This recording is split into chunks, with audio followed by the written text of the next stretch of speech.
বাসার জন্য নতুন ফার্নিচার কিনলে আমার অনেক বেশি আনন্দ লাগে। গিয়েছিলাম ছেলের পড়ার টেবিল কিনতে, বাট তার সাথে হাজব্যান্ড আমাকেও আমার মনের মতো একটা ফার্নিচার গিফট করেছে, আর এতে করে আমার মনের খুশি কিন্তু দ্বিগুণ হয়ে গিয়েছে। বেশ কিছুদিন ধরে আমরা ভাবছিলাম ছেলেকে একটা পড়ার টেবিল কিনে দেওয়া খুবই প্রয়োজন। এতদিন ধরে তো ছোট ছিল, বেডে, সোফায়, ডাইনিং টেবিলে পড়াশোনা করেছে, মানে আমার ছেলে যেখানে মন চেয়েছে সেখানে পড়াশোনা করেছে। তো ফার্স্টে যে টেবিলটা দেখালাম অরেঞ্জ আর হোয়াইট কালার কম্বিনেশন, এটা প্লাস সাথে আরো কয়েকটা টেবিল দেখে গিয়েছে, বাট আজকে আমাদেরকে আবার সাথে এনেছে, কারণ বাসায় নিয়ে যাওয়ার পরে আমার যদি পছন্দ না হয় এই জন্য। টেবিল তো এসে আমাদের পছন্দ করা শেষ, আর তারপরে ওর ড্রেসিং টেবিলটা দেখছিল যেটা দেখালাম, আর প্লাস এটাও আমি দেখেছি, এটাও আমার ভালো লেগেছে, একদমই নতুন ডিজাইন, বাট এই কালারটা আমার বাসার কোনো ফার্নিচারের সাথেই যায় না। আমার তো ড্রেসিং টেবিল নেওয়ার কোনো কথাই ছিল না, এখানে এসে বলছিল, আর আমি একদম তো টোটালি সারপ্রাইজড হয়ে গেছি। মানে আমার একটা ড্রেসিং টেবিল আছে, বাট ও বলছিল ওটা পুরনো হয়ে গেছে, অনেকদিন ইউজ করেছি, নতুন একটা নিয়ে। মানে আমি কখনো ভাবিনি আমার ড্রেসিং টেবিলটা পুরনো হয়ে গেছে, নতুন একটা নিতে হবে, বাট সে ভেবে বসে আছে। বাসার অনেক কিছু যেটা নিয়ে আমি ভাবি না, ও সেগুলো নিয়ে ভাবে। আমাদের বাসার সব ফার্নিচার গুলো আমার হাজবেন্ডের পছন্দের কিনা, মাশাআল্লাহ ওর পছন্দ অনেক সুন্দর, মানে আমার অনেক ভালো লাগে।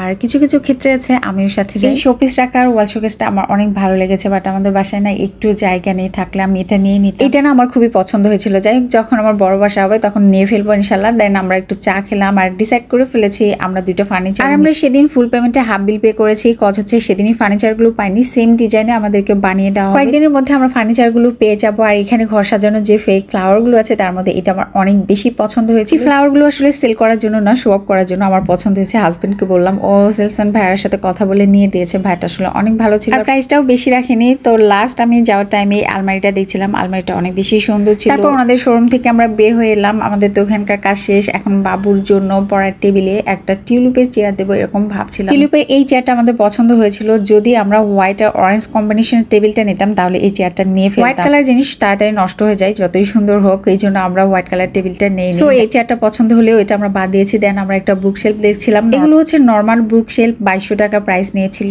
এটা আমি বাবুর পড়ার টেবিলের পাশে রাখবো, আমার শখ ছিল ভালো একটা বড় বুক শেলফ, বাট বাসায় জায়গা না থাকার কারণে আমি নিতে পারলাম না। আর এখানে পার্পল কালার চেয়ার গুলোর প্রাইস হচ্ছে 800 টাকা করে বলছিল। ড্রেসিং টেবিলের সামনে রাখার জন্য এই কিউট টুলটার প্রাইস বলছিল 2200 টাকা। শোরুমে যে ফার্নিচার গুলো দেখেছিলাম সেম ডিজাইনে কিন্তু বাইরে আছে, বাট এগুলোর মান সম্পর্কে আমার জানা। আসলে শোরুমের জিনিস আর বাইরের জিনিস কখনো এক হয় না, তবু আমি নিয়েছি কারণ আমার বাসায় জায়গা নেই, আমার শখ পূরণের জন্য ছোট্ট একটা নিয়েছি। প্রথমে ভেবেছিলাম ডার্ক চকলেট কালারটা নিব, বাট পরে ভাবলাম বাবুর টেবিলের সাথে ম্যাচিং করে নেই, পরে আমরা ওইটাই নিয়েছি। শোরুমের চেয়ারটা ওনারা সেল করছিল না, শো অফের জন্য রেখেছে। তো নিচে এসে আমার মনে পড়ে গেল বাসায় আমাদের একটা সুন্দর রোলিং চেয়ার আছে, তখনই সুন্দর ছোট্ট এই বুক শেলফটা আমার চোখে পড়ে, তো নিয়ে নেই। আর এতক্ষণ আমি বলি নাই, আমরা অটোবি থেকে বাবুর পড়ার টেবিলটা আর ড্রেসিং টেবিলটা নিয়েছি। ওনাদের 3টা লেভেল মেবি ছিল, আমরা 3টা লেভেলে দেখেছি। দেন এখান থেকে যাচ্ছি আমরা ধানমন্ডিতে একটু তেহারি ঘরে তেহারি খেতে। মানে এই তেহারি ঘরের আশেপাশে কোনো জায়গায় আমরা থাকলেই গন্ধ, মানে ঘ্রাণে যেন আমাদেরকে টেনে আনে। এখানকার তেহারি আমাদের অনেক বেশি পছন্দ। সর্ষের তেলের তেহারি আর খিচুড়ি এখানে পাওয়া যায়। আর বোরহানিটা আমরা এখন একটু একটু করে ট্রাই করছি, এখন অত বেশি খেতে পারি না। তো আজকে ভিডিওটা এই পর্যন্ত, সবাই ভালো থাকবেন, আল্লাহ হাফেজ।